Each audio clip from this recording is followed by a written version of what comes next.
Congressional Democrats are rolling out a new bill to reform policing nationwide. The Justice in Policing Act would change the federal criminal statute to prosecute police misconduct, as well as allow people to sue police and recover damages when their constitutional rights are violated by officers.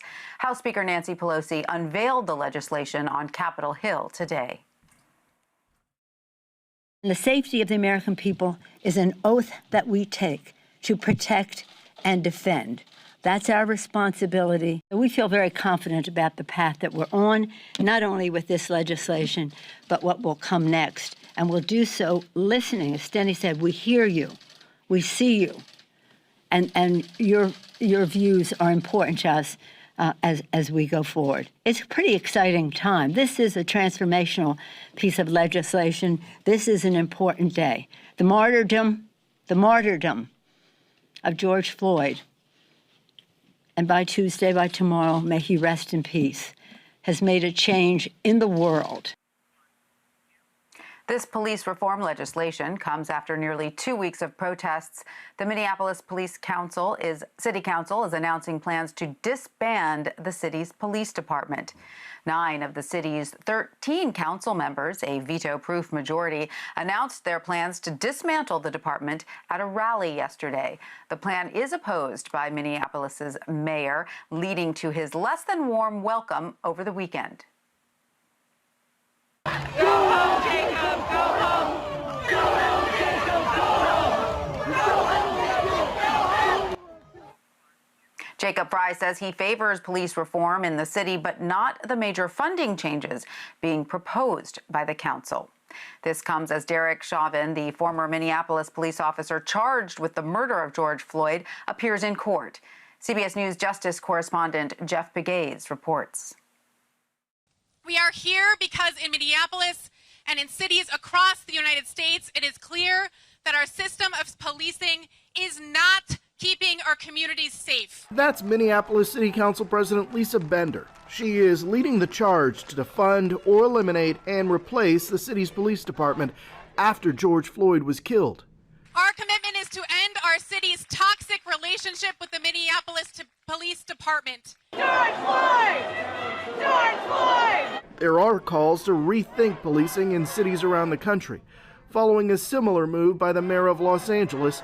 New York City Mayor Bill de Blasio vowed to cut funding to the police department and divert it to social services and youth initiatives.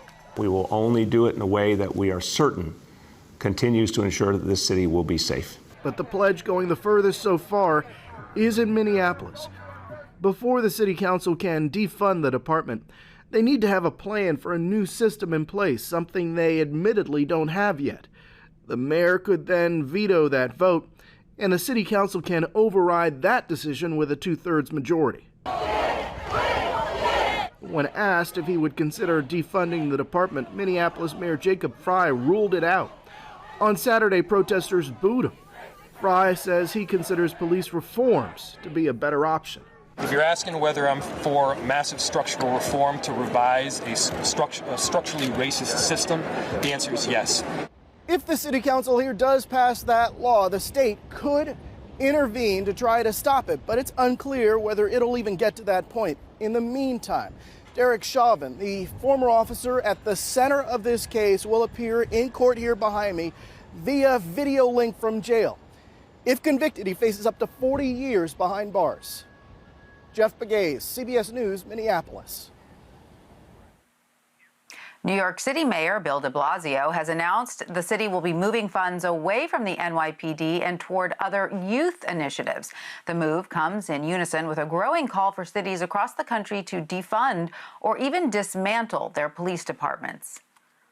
The details will be worked out in the budget process in the weeks ahead. But I want people to understand that we are committed to shifting resources to ensure that the focus is on our young people.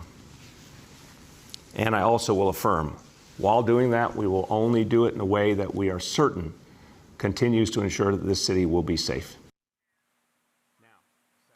This will be the first time New York City's police funding is cut.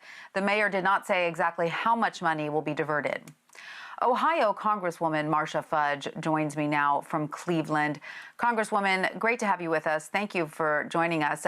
First off, do you believe cities in your district and across the country should be defunding or dismantling their police departments, such as in Minneapolis and New York, such as they're talking about doing?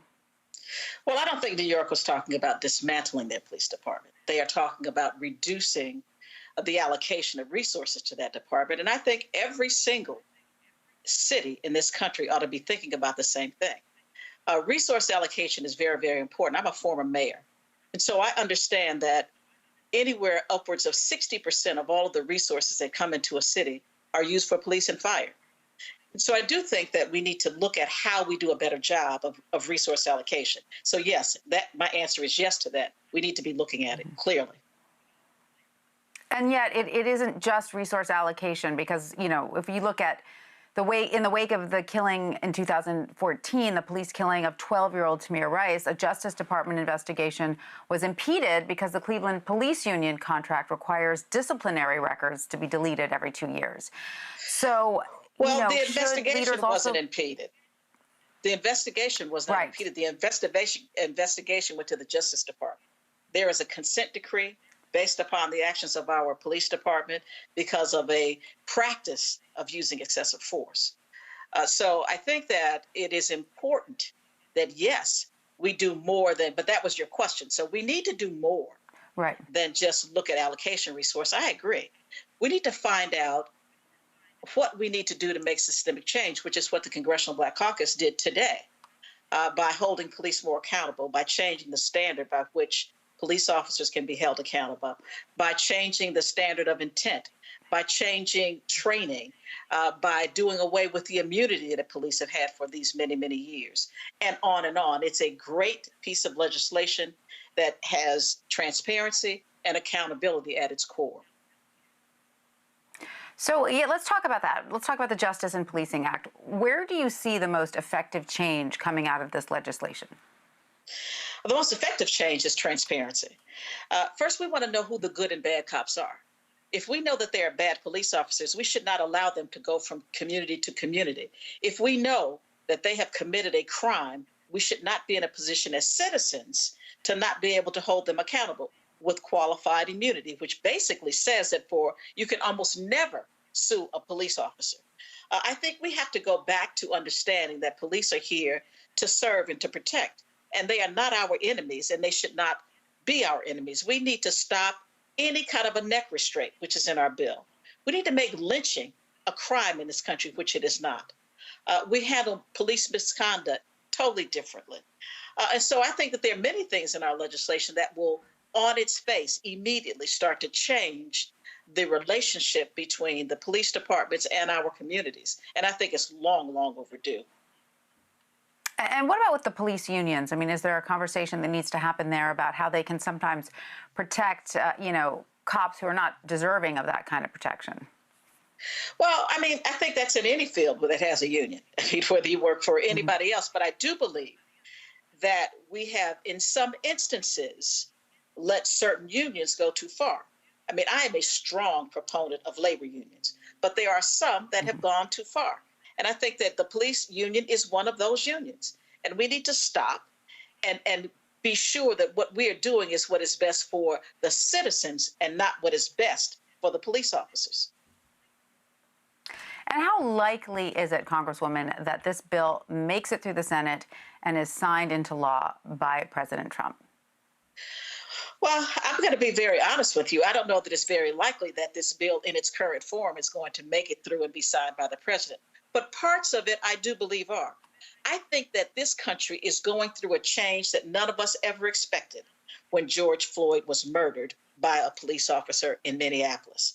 I think that good people of goodwill on either side, both sides of the aisle, are going to say we must do something because this has been a sustained movement. It is not a moment. It really is a movement. And if we don't do something, we're going to have a very long, difficult, and violent summer. So I think it is incumbent upon us all to do what we can to make incremental change.